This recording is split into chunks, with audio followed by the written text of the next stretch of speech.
Caroline Seger. 240 landskamper blev det. Hon ska tackas av och hyllas efter matchen. Och ni ser allt det också här med oss i SVT. Många vill hylla och många har minnen tillsammans med Seger. Jag tror ett minne som sticker ut för mig är en träning, vinter, Malmö IP, FC Rosengård. Och vi spelar smålagsspel och vi är extrema vinnarskallar båda två. Vi är väldigt intensiva, vi spelar med väldigt mycket passion. Och vi rök ihop i en diskussion. Och jag kände direkt att jag kommer inte ge mig. Karo glömde. Och jag kände att hon kommer inte heller ge sig. Och vi skrek på varandra och vi argumenterade. Och någonstans så kände jag att jag älskar den här människan. Alltså det här är en människa som utmanar mig. Jag kan utmana henne. Och vi kommer framåt i diskussionerna på ett väldigt ärligt och genuint sätt. Och det är väl någonstans kanske där som vi la grunden till en väldigt fin vänskap. Varit en stor del av min utveckling och min karriär.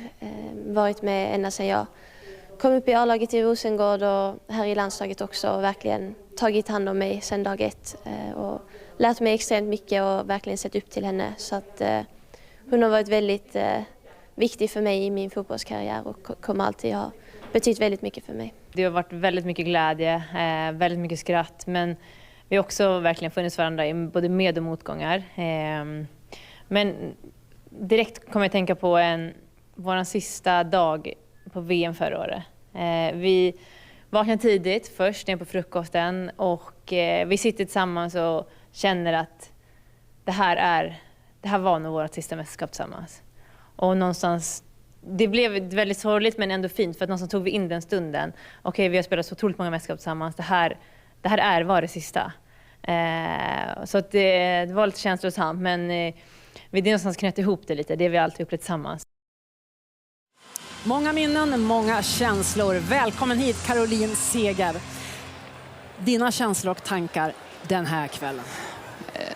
Men nu har jag ju inte varit med på ett år. Det är helt sjukt att det har gått så snabbt. Men jag är mest glad att vara här och få träffa alla. Jag har ju som sagt inte träffat dem på ett år. Så det ska bli jätteroligt och sen få lov att vara här med Marika också. Så att det är en speciell kväll.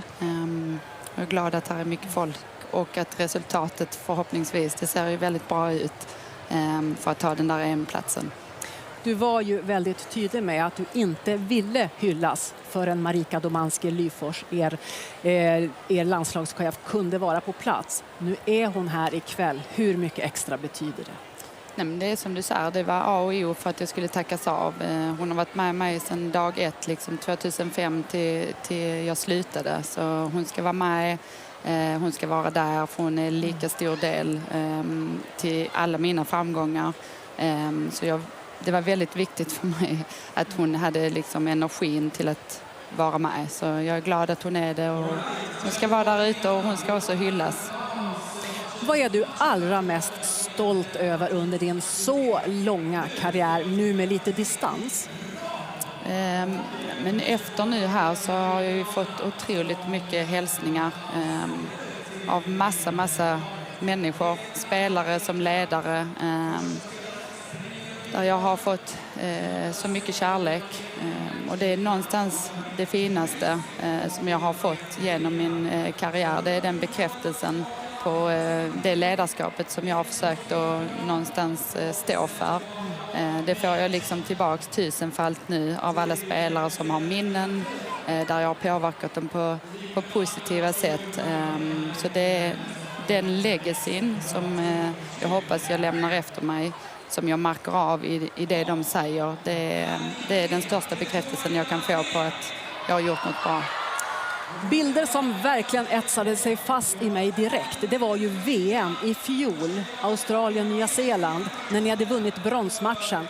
Du hade en del skadeproblem, det blev inte riktigt det mästerskapet för din del som du hade hoppats. Men Kosova Raslani, som då var kapten, såg till att du var den som ändå skulle gå först. Vi ska höra Raslani berätta om det här. Hon har alltid varit så otroligt viktig för landslagets framgång både på och utanför planen, och såklart det inte blev ett mästerskap, det blev en besvikelse från hennes sida att inte kunna vara så delaktig, och jag kommer ihåg att hon inte kände sig så delaktig och ville inte gå fram. Men om man zoomar ut från just den här besvikelsen och känslorna och inser att vilken stor roll och hur mycket hon betyder för det här landslaget, så var det en självklarhet för mig att pusha fram henne så att hon inser det själv också. Att hon har varit och är nummer 1 i det här landslaget, och om det är någon som skulle ha kaptensbindeln och lyfta om vi hade vunnit guld så skulle det vara hon. Så för mig känner jag som att vi delar på det lite där, men självklart så är hon nummer 1. Ja, det här tyckte jag beskrev så mycket vad du har betytt och fortfarande betyder. Känner du det själv? Absolut, jag har ju som jag sa fått tillbaka det så himla mycket. Och i det här läget var det ju väldigt speciellt att hon verkligen tjatade på mig. Det kändes ju, jag kom ju från ett år som var jättetufft, och utgången av det blev inte som jag hade tänkt mig. Men det här landslaget, jag har levt med dem i 18 års tid, mer eller mindre, och Kosso har varit en av dem. Så det är ju vänner för livet och det har blivit min familj, och jag är bara glad att om jag har lämnat något avtryck i dem så är jag otroligt stolt och glad för det. Om du ska välja en höjdare bland alla som du har varit med om under alla de här åren, vad blir det då? Nej, men jag skulle säga VM 2019. Hela det mästerskapet kändes det som damfotbollen tog ett enormt kliv. Och jag fick ju spela min 200:e landskamp i den här matchen. Vi tog ett brons. Hela matchen var ju väldigt häftig på många sätt. Och sen så fick vi lov att komma hem till ett Sverige som verkligen hade följt oss igenom hela turneringen. Och 20 000 plus någonting på Götaplatsen. Bara sånt man har drömt om hela sin karriär att få uppleva. Och ha alla dem framför sig. Det var ett magiskt minne som jag aldrig kommer att glömma. Jag är lite nyfiken. Vi hade ju Sjögran i studion här nyligen. Vi snackade om Manchester City. Hon sa att vi vill så gärna, eller jag vill så gärna ha med Seger till City i någon typ av roll. Sugen på någonting där? Ja, jag tar över som tränare. Rätt in. Ja, exakt. Spelande tränare kanske? Ja, exakt. Nej, men det får väl bli diskussioner framöver. Först och främst så tänker jag kommer att zooma ut lite och sätta mig ner och ta in allting och landa i allt vad detta innebär med slutet på en lång karriär. Så jag behöver tid att landa, sen får vi se vad som händer. En till. Jag har bara en till. Får jag bara haka på om Sjögran där först? Absolut, kör på. För att hon sa ju, det var ju Champions League-studion här som hon var, och vi verkligen ville veta, kommer du att ställa frågan? Ja, sa hon ju då. Det är fel att inte ställa frågan. Och eftersom vi är så många som ändå ser det självklart att du på något vis i någon roll kommer fortsätta inom svensk fotboll eller inom fotboll överhuvudtaget.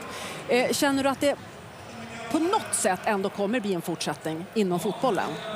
Det är också, jag önskar att jag kunde stå här och svara er på det, men jag vet inte. Men det är ju det jag hoppas på, att jag till slut kommer fram till att det är där jag vill vara, för det är där jag hör hemma.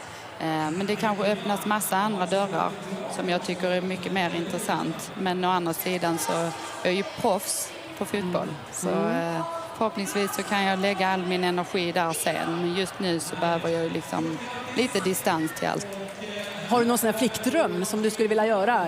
Bli sångare, dansare? Sångare, jättegärna. Dans har jag hört. Det är att du är väldigt, att du gillar. Det har vi hört om spelarna prata om. Ja, men sång, absolut. Får jag bli artist så tar jag det direkt. Ja. Nej, jag är bara nyfiken på din arvtagerska Angeldal. Vi snackar väldigt ofta med henne och jag tycker hon är lysande. Hur ser du på henne som spelare? Jag tycker hon tar kliv hela tiden. Jag älskar att spela med henne. Otroligt skicklig spelare, smart, läser spelet, ligger rätt, har bra fötter. Så att hon har en ljus framtid och jag tycker alla liksom val hon gör blir bra, klubbval framförallt. Så att nej, det ser bra ut och hon bär ju detta landslaget och vi behöver ju en mittfältare eller två som verkligen kan vara den här nya härföraren på mitten. Så det är ju där det kretsar kring 99% i alla fall av spelet. Peter Gerhardsson sa ju här i veckan till och med att seger är oersättlig faktiskt på att föra ut det taktiska i gruppen. Alltså så, du är som hans högra hand har varit in på planen. Hur ser du mot ett EM? Vad måste absolut ytterligare spetsats känner du inför ett EM i sommar? Jättesvårt att säga. Jag tycker detta landslaget, det är klart att när några eller någon lämnar att det blir ett tomrum, men jag tycker de har hittat någonting som funkar och det är väl det som Peter och Magnus också har varit skickliga på. Att ha en röd tråd hela tiden i sitt sätt att spela och det taktiska. Men det kommer att bli tufft. Vi har ju aldrig egentligen lyckats i ett EM. Så jag tror att för dessa spelare bara spela i sina hemmiljöer och få kontinuitet så kan vi alltid göra magiska saker i ett mästerskap. Då säger vi tack för alla år på planen, alla fina samtal utanför planen och så hoppas vi att du...